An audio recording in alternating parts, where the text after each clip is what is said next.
So here we are in the front of the International Space Station where our spacecraft docked.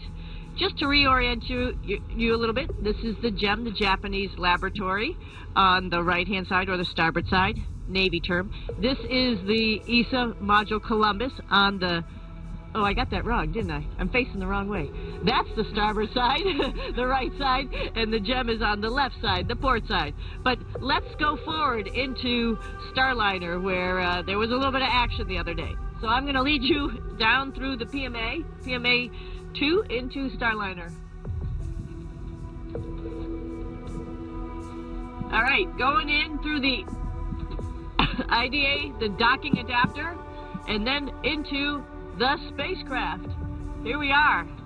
Looks like a lot of bags because there's a lot of packing, and also this big orange thing, which is our ventilation that we get from the space station while we are docked to the space station.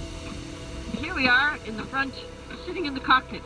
So you actually have sort of the bird's eye view of where Butch's eyes were. Right now on the display we actually have a tablet, because while we're in the space station we're doing some other activities on the tablet. But this is the control panels, one right here and one, here I'll move the tablet, one right here, and we can operate all sorts of systems through the computer screens. We also have controls to fly the spacecraft. We have a rotational hand controller, and actually behind the camera, might be a little bit hard, is a translational hand controller, and that's how we were able to fly the spacecraft. If you remember us coming in for a rendezvous, or on the first day actually, we did a bunch of test points where we both flew the spacecraft, and then on the second day, of course, Butch is a commander sitting in the commander seat, got to do some manual piloting on the docking axis. Actually, we were like 85 meters and we could see the huge solar arrays from the International Space Station. So pretty cool, actually. What else do we want to say about it in here? It looks probably a little cramped, and it's actually fairly roomy for just Sunny and myself, with just the two of us. Obviously, you don't need a large cockpit, so it's actually sized perfectly for us as far as for controlling the spacecraft. And of course, all this other area down here earlier where you saw the baggage and whatnot is where the other couple of crew members would be for the next time the Starliner flies. Star 1 mission, there'll be 2 crew members down here. And the orange bags is part of our emergency equipment in case there was a fire or a depress event or an ammonia event on space station. We have all this equipment that we would use to clean up our atmosphere so we could depart and come back home.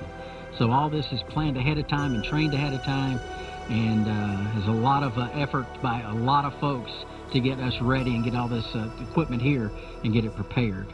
That device on the left over there is on the bulkhead. That's where our hatch, that's where we came in and out. You can't see it very well because that's a device right there that would actually clean the air for us if we had some hazardous, toxic atmosphere for whatever reason in here. These are also breathing masks that we have in here. We've got a big bottle we installed behind me down here full of nitrogen, oxygen, and this is where we would connect our breathing apparatus if we needed it as well. And of course, as Sunny said, these are not normally here. This is just bringing the fresh air down, and it flows in and flows back out.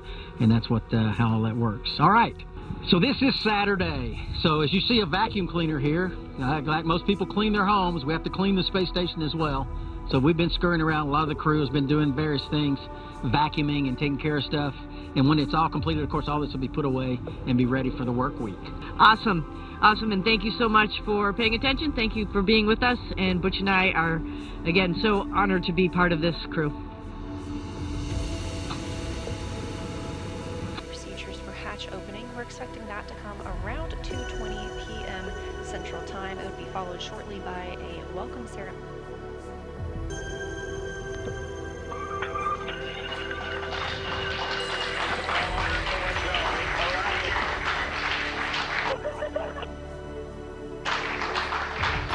Lots of cheering here in the room, big hugs. Sunita Williams coming through in her blue flight suit. And followed shortly behind by Commander of Starliner, Butch Wilmore, now back on the space station, the 3rd visit for both astronauts and the first crewed flight test of the Starliner spacecraft. Everyone looking very happy, like they had a great ride.